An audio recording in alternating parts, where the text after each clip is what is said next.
Bueno, evidentemente, ¿no es cierto? Al ser un resumen, plantea elementos generales, ¿verdad?, de este periodo. Recordemos que fueron 30 años, ¿verdad?, en donde hubo importantes cambios y elementos fundacionales en la historia política de Chile, ¿ya? Hay que pensar que la República Conservadora, en el fondo, fue el triunfo del bando conservador o pelucón, y en un comienzo, aplastamiento del bando liberal o pipiolo. Por eso es que los primeros gobiernos fueron extremadamente autoritarios. De hecho, uno de los otros nombres de la república esta se llamó también república autoritaria, porque el presidente de la república tenía poderes absolutamente, yo diría, incontrastables. Se llegó a decir que era como un rey sin corona. Gente de cierta edad se acordaba que incluso en tiempos de la colonia, la gente tenía más derechos que en tiempos de la época o de república conservadora autoritaria, ¿ya? Así que desde ese punto de vista, ¿verdad? Después fue o sufrió un evidente y necesario, una necesaria evolución en cuanto a ir otorgando de a poco, muy lentamente, ciertos derechos, ¿ya? Sobre todo a nivel de derechos cívicos. Ahora, hay una frase que se dijo tanto en el video como aparece por ahí en el resumen del mi PPT, después lo podemos ver, pero quisiera como adelantarlo para después no se me olvide, que dice, ya, los conservadores eran conservadores en materia política y moral, pero liberales en materia económica, ¿ya? Sale eso tanto en el PPT como salió en el video. Bueno, ¿qué quiere decir eso? ¿Por qué cómo los conservadores podrían ser liberales en materia económica? Ya, lo que pasa es que el liberalismo, como doctrina económica, plantea que el Estado debe tener una poca participación en la economía. Se debe limitar más bien a cuidar el orden público, estableciendo ciertas normativas, ciertas reglas del juego económico, promover la libre competencia, promover la iniciativa privada. Es decir, de acuerdo al liberalismo, el Estado no debe intervenir grandemente en la economía, ¿ya? Entonces, y los conservadores, o el bando conservador o bando pelucón, eso pensaba. De hecho, la economía de Chile fundamentalmente se forjó en el siglo XIX por la iniciativa privada, tanto en el plano minero, en el plano, ¿verdad?, comercial, ¿no es cierto?, mercantil, etc. Hubo una serie de elementos, ¿verdad?, que fueron aprovechados y desarrollados gracias a la iniciativa individual. Por eso se dice que este grupo conservador, en lo político y en lo moral, lo cultural también en alguna medida, pero sobre todo en lo político y en lo moral, era liberal en materia económica, ¿ya? Porque defendía la iniciativa privada por sobre la iniciativa o dominio del Estado. Ya, eso quería también explicarlo. Ya, pues entonces ahora les invito, ¿verdad?, a que repasemos un poco el PPT de la clase 19, ¿no, verdad? Pero me voy a partir como en mitad de él. Ya, entonces, bueno, dijimos la República Conservadora, ¿verdad?, del 30 al 61, ¿ya? Recordemos que en ese tiempo, ¿verdad?, los presidentes duraban 10 años, ¿verdad? José Joaquín Prieto, Manuel Bulnes, Manuel Montt, fueron 3 presidentes que duraron 10 años cada uno, es decir, 30 años de esta república. Pero no es que el periodo presidencial era de 10 años, el periodo presidencial era de 5, con posibilidad de reelección inmediata por otros 5 años. Entonces, desde ese punto de vista, ¿verdad?, como lo explicaba en nuestra oportunidad, los presidentes, cuando eran candidatos, era prácticamente imposible que perdieran, porque la verdad una derrota de un presidente de la República en ejercicio era impensable, ¿verdad? Pero como se decía en esa época, o ganaba por las buenas o ganaba por las malas, por el tema de intervención electoral. Entonces eso hizo que estos presidentes en la práctica gobernaran, ¿no es cierto?, 10 años. Por eso se habla de los decenios. Ahora, hubo un cuarto presidente que también gobernó 10 años, que fue don José Joaquín Pérez, ya gobernó de 1861 a 1871, ya José Joaquín Pérez. Pero este ya está presente en la llamada República Liberal, ¿ya?, que abarcó de 1861 a 1891.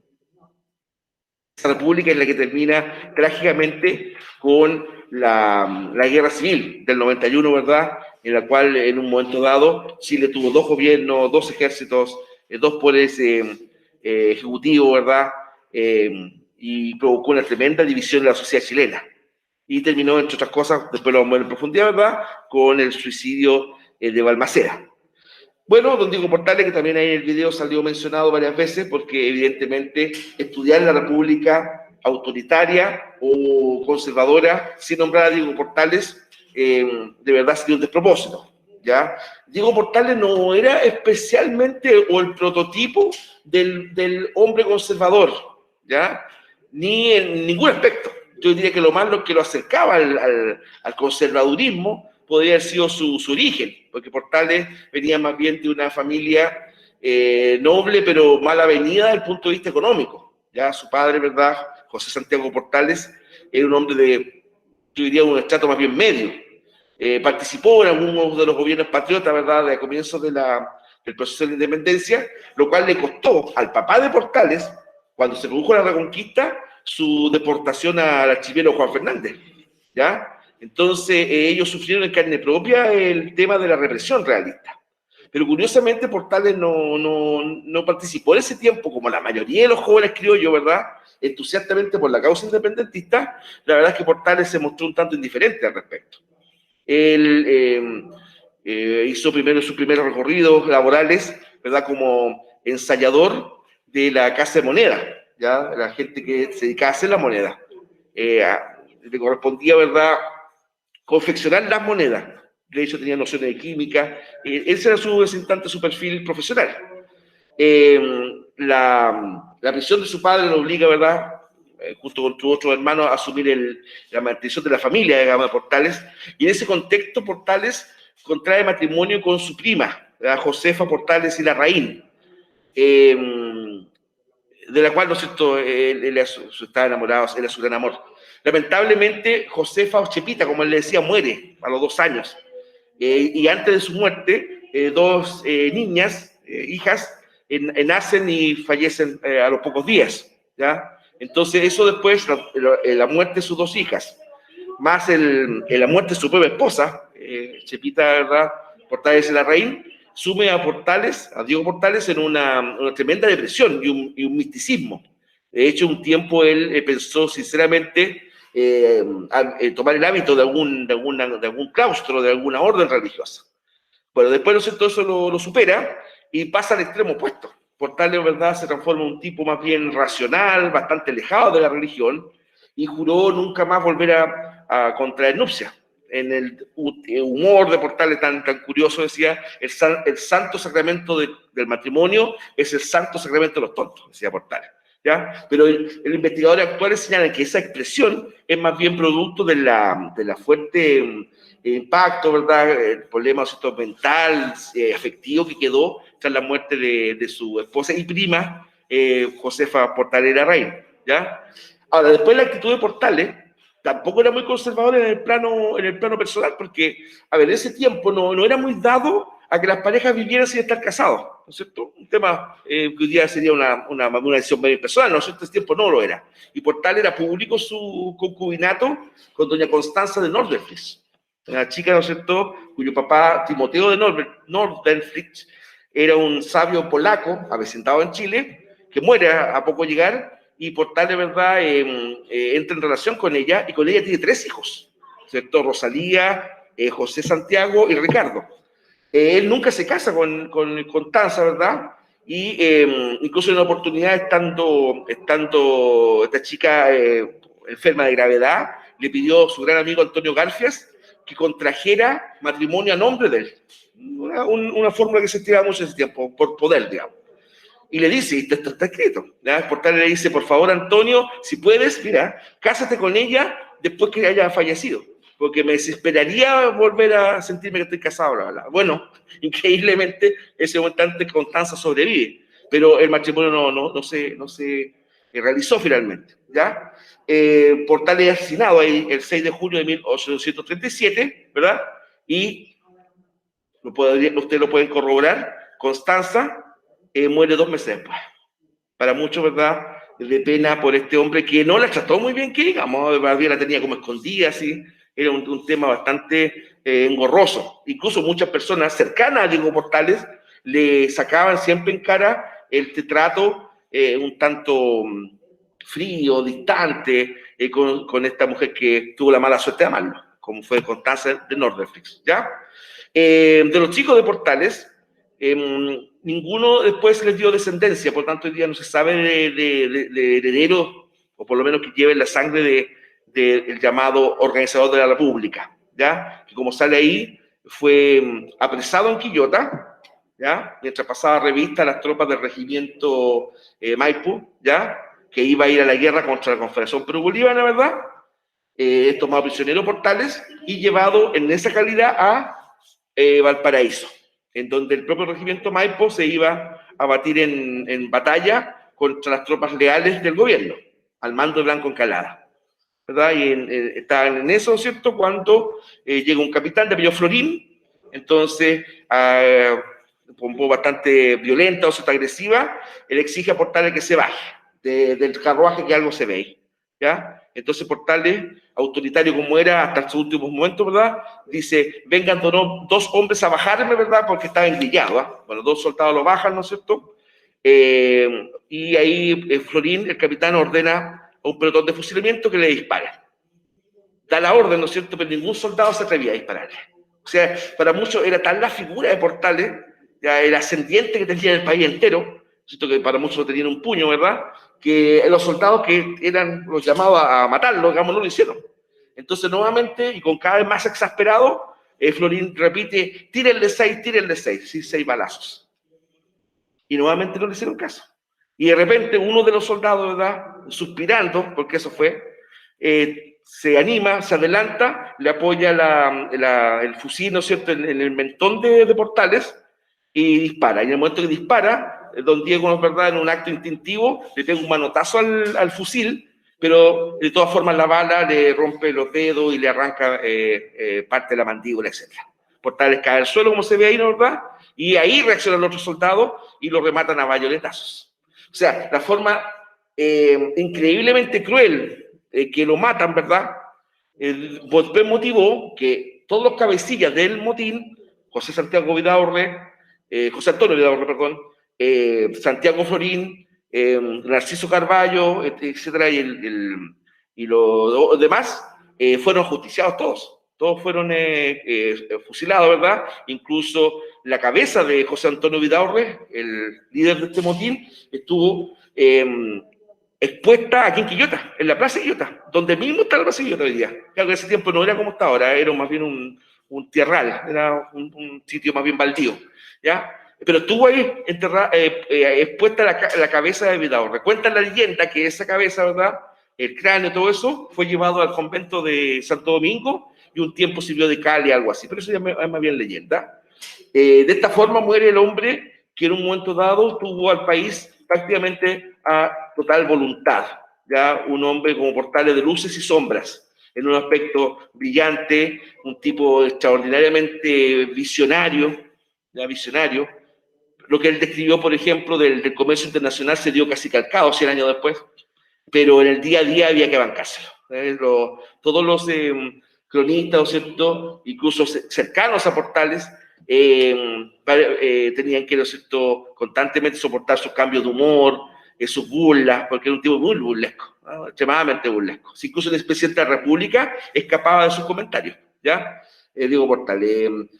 Bueno, de hecho, una de las instancias que también motivó su baja en la popularidad, si alguna vez la tuvo, ¿ya?, fue que la gente no entendía por qué Chile tenía que declarar la guerra a Perú-Bolivia, cuando ellos tenían más soldados, más tropas, más recursos, más todo. Y Santa Cruz, el líder de la Confederación Perú-Boliviana, era un tipo extremadamente inteligente en materia diplomática. Se mostraba muy asequible, ya no conversar, ¿verdad? Pero Portales desde un comienzo se dio cuenta que lo que quería Santa Cruz, Andrés Santa Cruz, el líder boliviano, ¿verdad?, era en el fondo dominar a Chile, por lo menos la visión de Portales. Bueno, después de muerto Portales, la guerra se llevó a cabo, ¿verdad? Y después de 2 campañas, la de Blanco Encalada, que no resultó, se perdió, y la de Manuel Bulnes, que termina con el triunfo chileno en Yungay. Eso fue el 28 de enero de 1839, ¿ya? Y Ahora, de todas formas, ya en tiempos cercanos a la muerte de Portales, el propio gobierno de Prieto empezó a aliviar un poco la mano, ¿cierto? Prieto, ya sin la influencia de Portales, ¿verdad? Empezó, ¿no es cierto?, a decretar amnistía, ¿no es verdad? Y de hecho, los derrotados en la Revolución del 29, después todos fueron reintegrados al ejército, incluso algunos que participaron en el motín contra Portales. Entonces eso de alguna forma refleja que el principal sostenedor de la política de violencia, o sea, represiva contra los opositores era el propio don Diego Portales. Por eso, ¿no es cierto?, es que está la otra denominación, ¿ya? República autoritaria. República autoritaria en el fondo es un eufemismo, ¿ah? En el fondo es dictadura. La oposición al bando pelucón consideraba, ¿verdad?, que esto era más bien una dictadura, con la diferencia está que una dictadura, ¿verdad?, en la cual se sucedieron varios dictadores. Después de Portales, el otro ícono de odio liberal o pipiolo contra este tipo de gobierno es Manuel Montt, en el último gobierno conservador, o pelucón, ¿ya? Pero ahí, en ese gobierno, el de Manuel Montt, como vamos a ver ahora, se va a producir un quiebre del bando gobernante, ¿ya? En nacionales, que siguieron al presidente Montt, y los conservadores ultramontanos, que se alineaban más bien con la Iglesia Católica, ¿ya? Algunos aspectos de la Constitución del 33, para muchos la peor constitución que ha tenido Chile, esta, la del 33, incluso peor que la del 80 para muchos, pero sin embargo, y paradójicamente, esta constitución fue la que duró más años, 92 años de esta constitución, con hartas, ojo, con hartas reformas, sí, se hicieron hartos cambios después, pero fue la constitución que duró más años. El presidente gobernaba 5 años, pero con la posibilidad de ser reelegido, ¿ya? El presidente tenía, pero facultades, pero extraordinarias. Era un rey sin corona, prácticamente. Podía decretar estado de sitio, jefe supremo del ejército. De acuerdo a esa constitución, el presidente de la República mantenía el patronato sobre la Iglesia. ¿Qué significa eso? Tenía que autorizar, por ejemplo, cuando el Vaticano, ya la Santa Sede, nombraba a algún obispo, bueno, el presidente de la República tenía la potestad de ratificar ese nombramiento. Me explico, supongamos que quedaba vacante la diócesis de Valparaíso, por ejemplo, ¿ya? Entonces, el Vaticano nombraba a tal monseñor, ¿verdad?, el sacerdote, como obispo.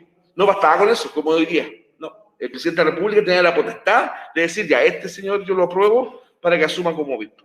¿Cuándo termina ese tema del patronato y se acaba para siempre? Con la Constitución del 25, ¿cierto?, bajo el gobierno de Arturo Alessandri, ¿ya? Ahí Iglesia y Estado se separan, ¿ya? Y hoy día, evidentemente, el presidente de la República ni ninguna autoridad política tiene atribución alguna sobre la Iglesia Católica o cualquier iglesia, ¿ya? Son carriles distintos. Por una parte está lo cívico, lo laico, lo judicial, lo legal, etc. Y por otro lado está lo espiritual, ¿verdad?, lo religioso, lo valórico, por así decirlo, ¿ya? Bueno, grandes poderes al presidente y concedía muy pocos al Congreso, ¿ya? Yo diría que, por ejemplo, la Constitución del 33 concedía una sola atribución importante al Congreso, que era la no aprobación de las leyes periódicas.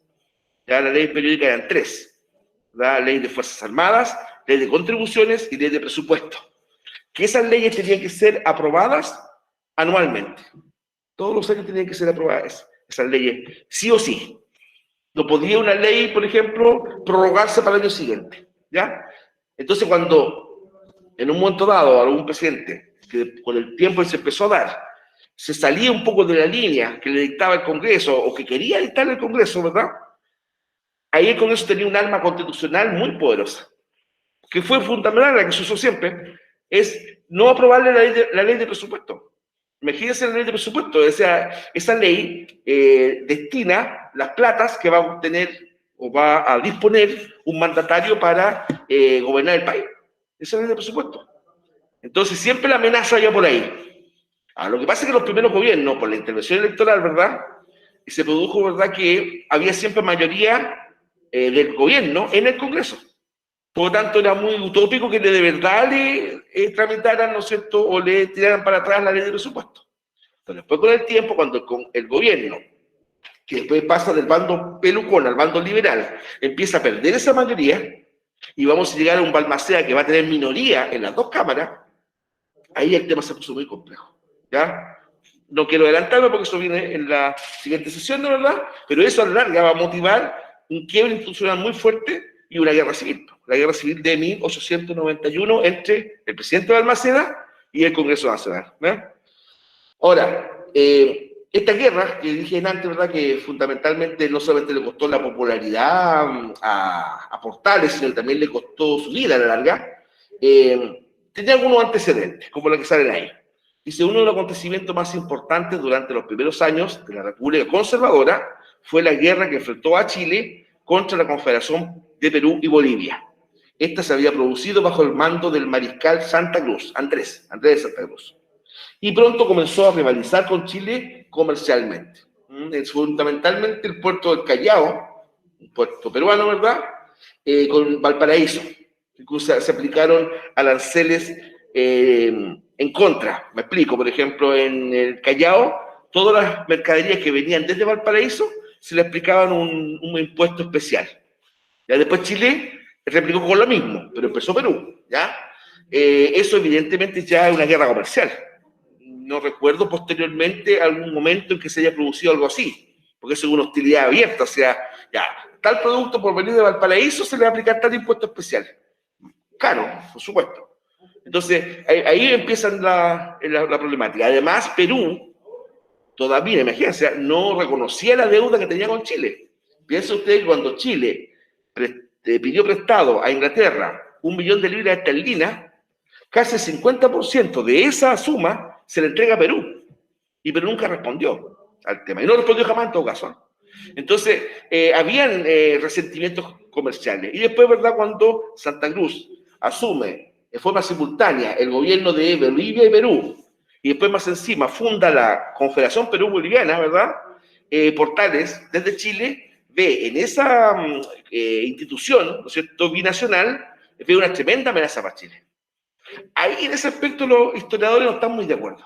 Uno dice que sí existió esa amenaza, que de verdad Santa Cruz quería incorporar a Chile como un país vasallo de Perú y Bolivia, y otros dicen que no, que era más bien una alarma infundada de Portales. Ya fuera como fuera, ¿verdad?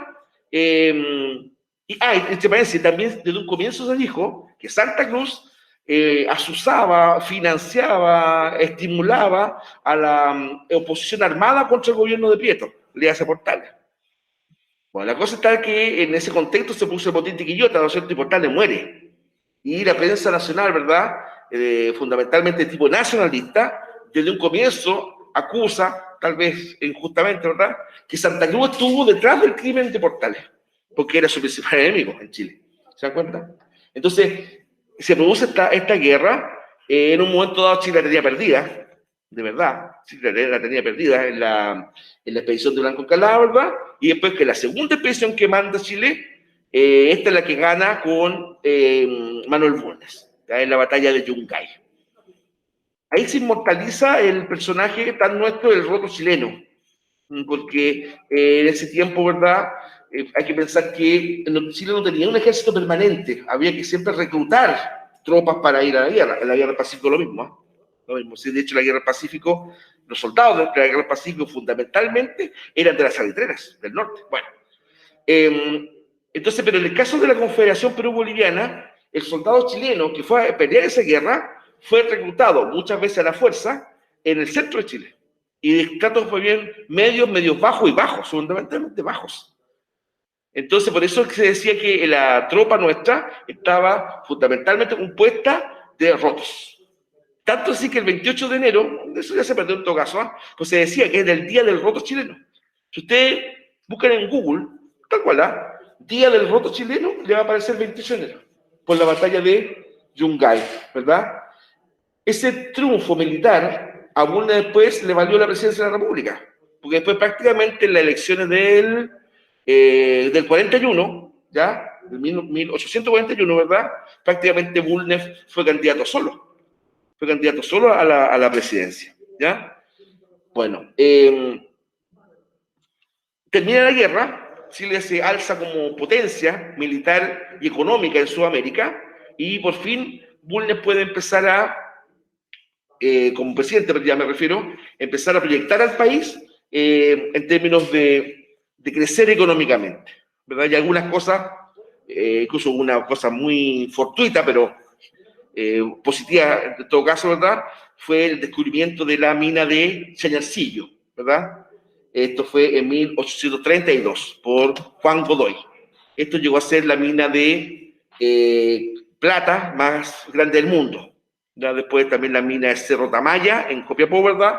Que también llegó a ser un gran mineral de cobre. Poco a poco se empieza a descubrir salitre, que va a ser el germen de la guerra del Pacífico, ¿verdad?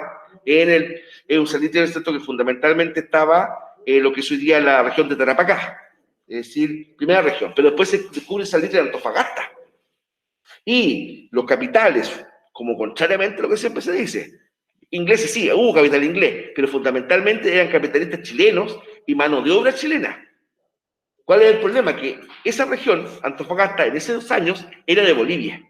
Entonces ahí es donde se produjo el gran conflicto, y conflicto que, bueno, termina siendo ganado por Chile, pero que ha motivado una y otra vez, ¿verdad?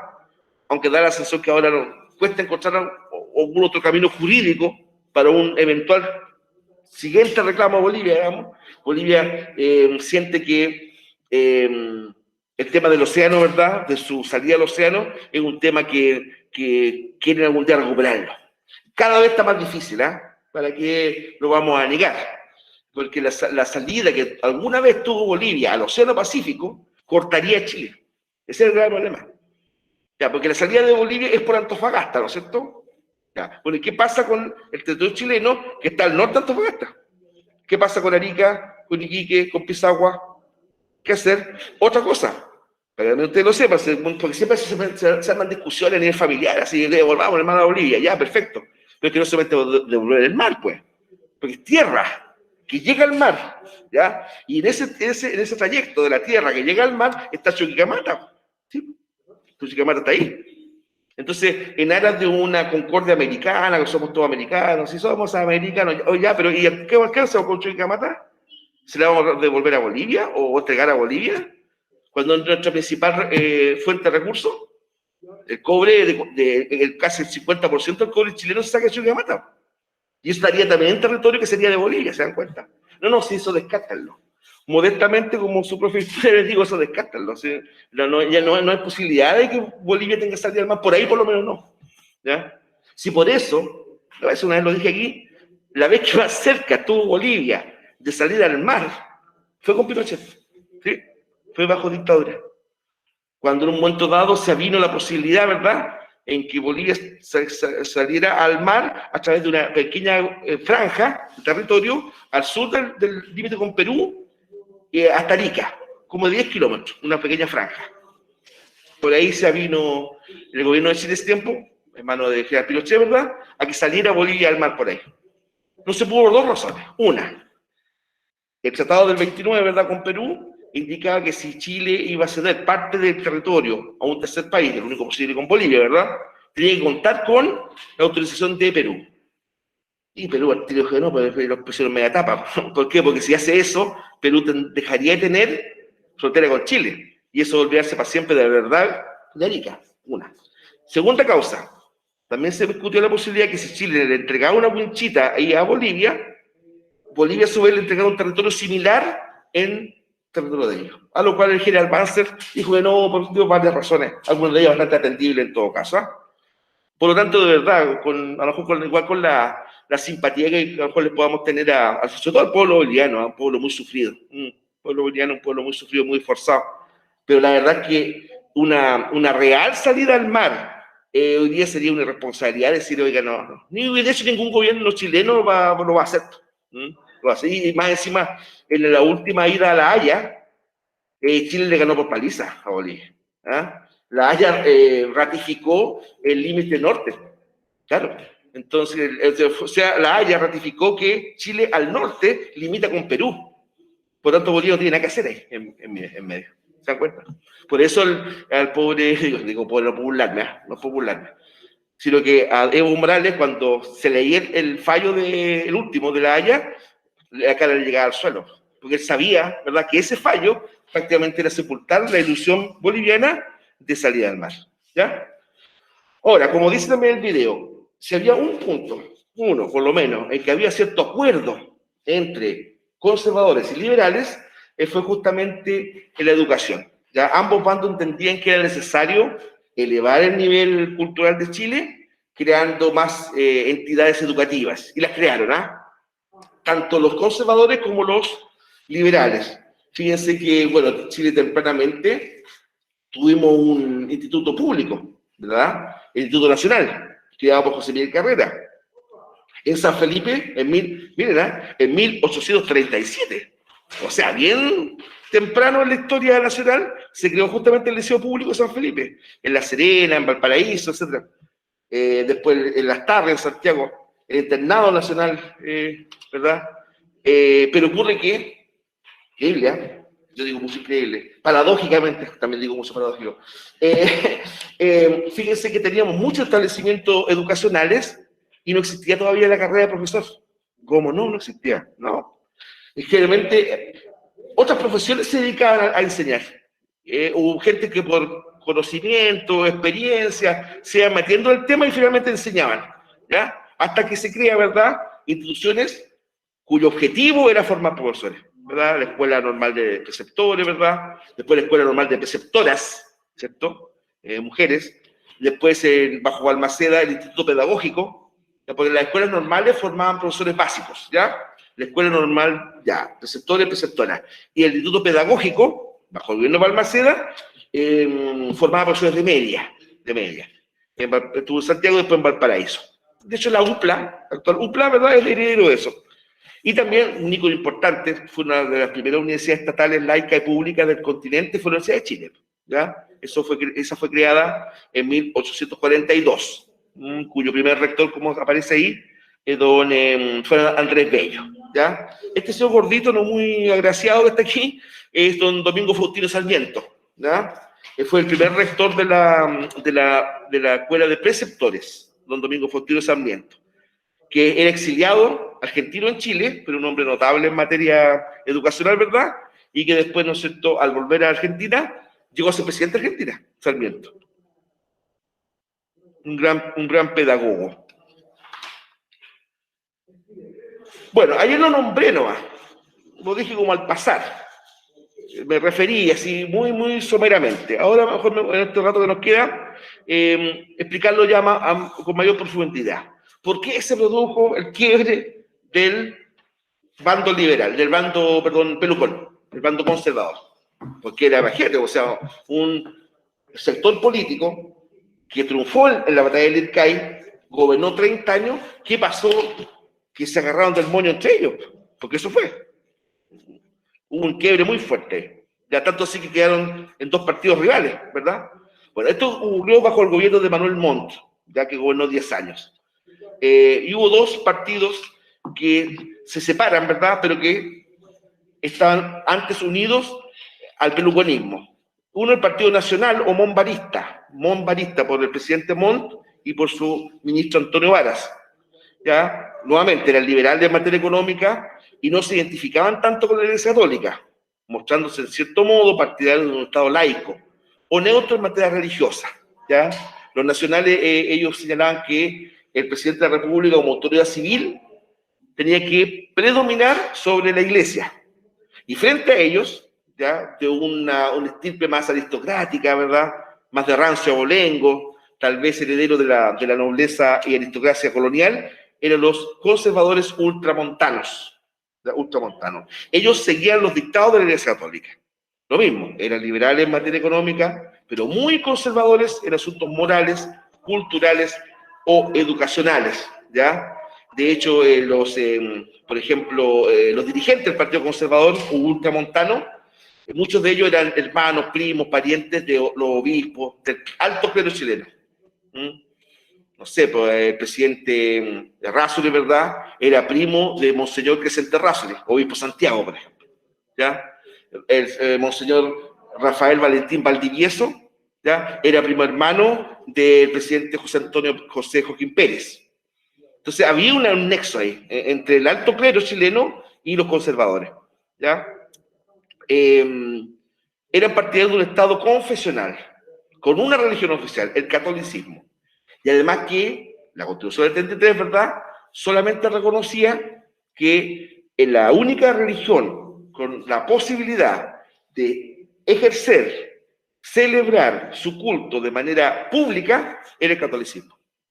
Pero de esa palabra pública, de ahí se valieron los liberales.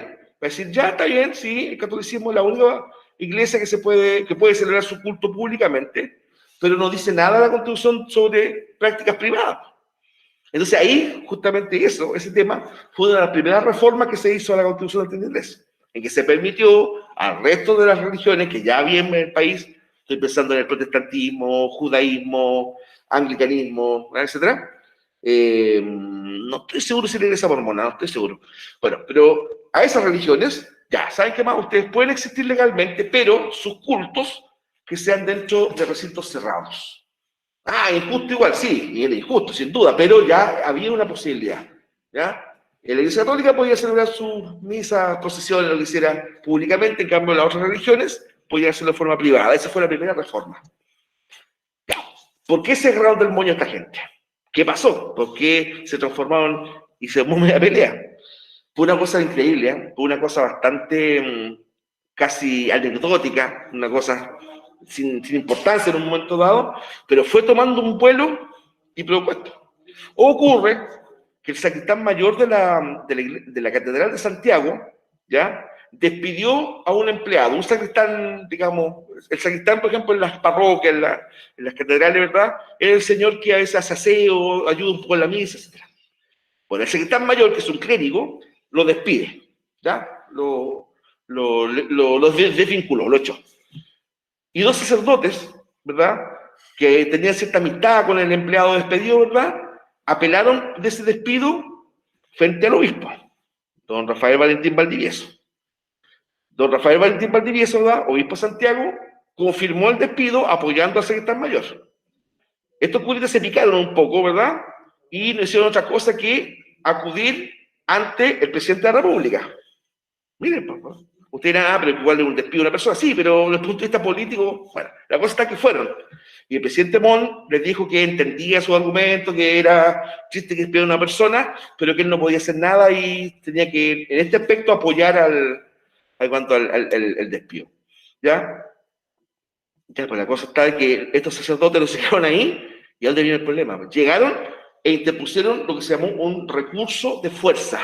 Tal cual, ¿eh? Recurso de fuerza ante la Corte Suprema. Ante la Corte Suprema.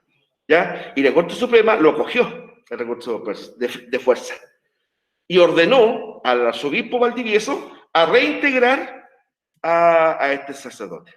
A lo cual el arzobispo Valdivieso se negó rotundamente, porque dijo que ni el Estado Civil ni la Corte Suprema podía inmiscuirse en una situación laboral pero interna de la Iglesia.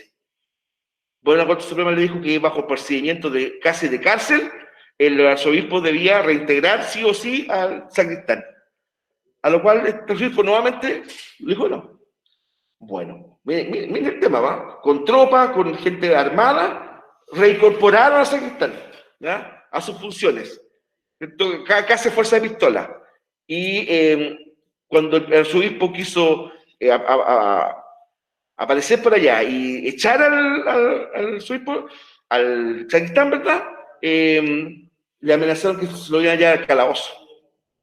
Bueno, la cosa está que no solamente se dividieron la gente política, sino que las familias, uno opinaban a favor del arzobispo, otros opinaban a favor de la Corte Suprema, y Montt no decía nada, porque Montt en un comienzo había apoyado al arzobispo.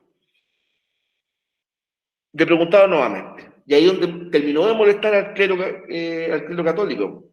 Cuando nuevamente se le consultó qué hacer el presidente Montt, dijo que, lamentando mucho el tema, él no podía intervenir frente a una decisión de la Corte Suprema. Por lo tanto, tenía que reintegrar, ¿verdad?, al sacristán. Bueno, la cosa está que parece ser que hubo influencia por ahí y por allá. La cosa es que el propio sacristán finalmente no se fue. Ya más que el ambiente estaba muy caldeado, ¿verdad? Dicen que hubo bajo cuerda un poderoso magnate católico ahí le ofreció un trabajo mejor al sacristán. Me gustó que se zanjó a la chilena, digamos. Pero los ánimos quedaron muy encendidos, ¿ya? La cosa está de que a partir de la cuestión del Sacristán, tal cual, provocó, miren, un tema menor, digamos, provocó la división para siempre, ¿eh? Nunca más se reconciliaron de estos dos bandos, ¿ya? Y fue muy sonado este tema. Quedó como ejemplo que como un tema cotidiano, tal vez menor, puede tener tan graves consecuencias de tipo política, ¿ya? Y justamente en ese contexto, ¿verdad? Se va a producir la elección para elegir nuevo gobierno. A esa elección no podía presentarse Montt, porque ya había sido reelegido, ¿verdad? Y Montt, como era costumbre de esa época, quiso imponer a su amigo y colaborador, exministro, etcétera, Antonio Varas, ¿ya?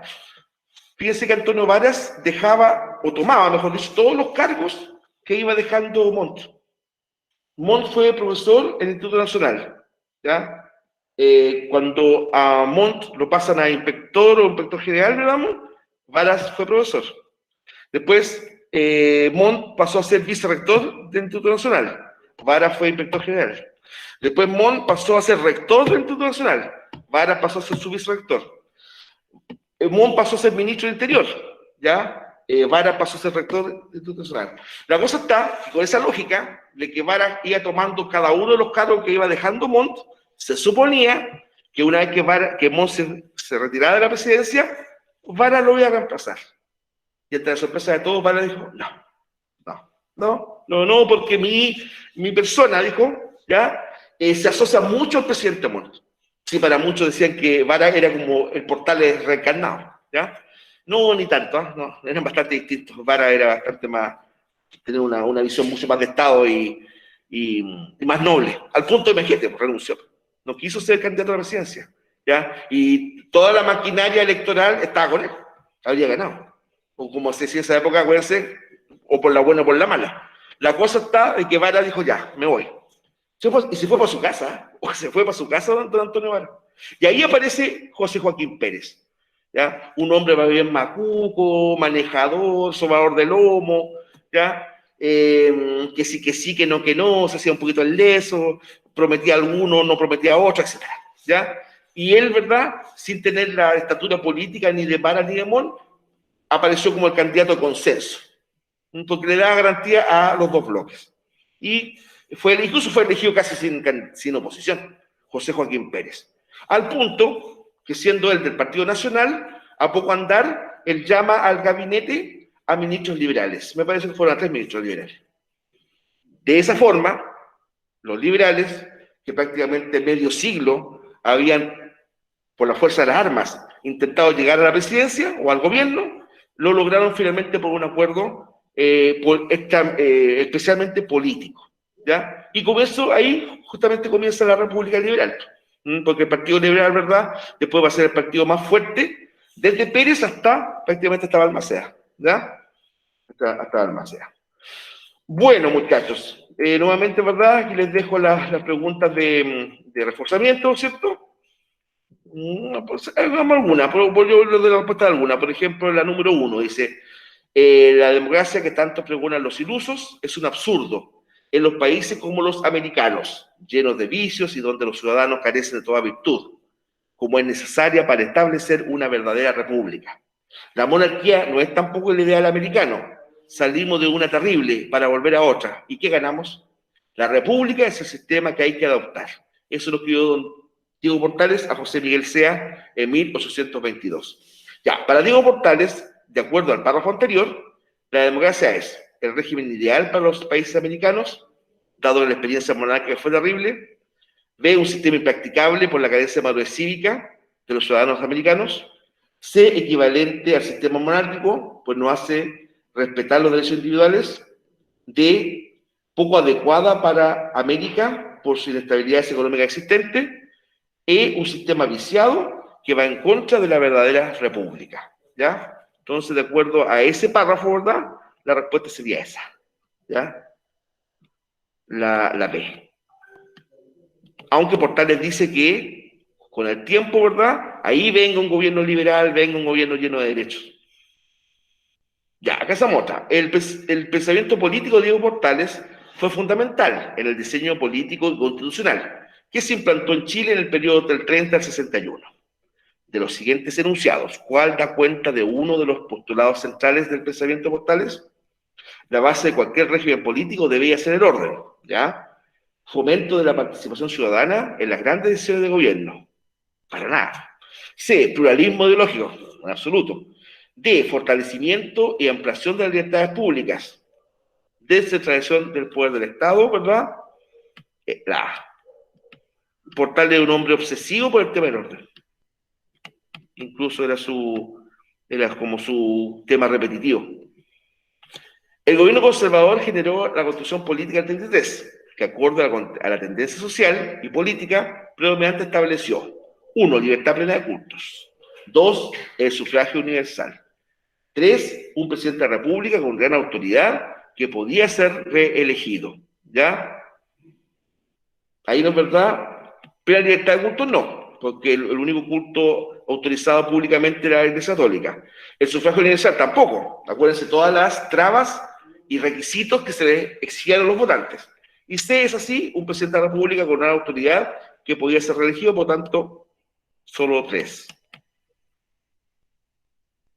Ya estamos ya en la hora, así que estas se las dejo a ustedes, ya para que repasen y recuerden que todas estas pruebas a lo mejor pueden ser tomadas en cuenta para la prueba mensual, ¿verdad? Y ahí están también 2 preguntas de selección múltiple, pero ya pregunta esencial.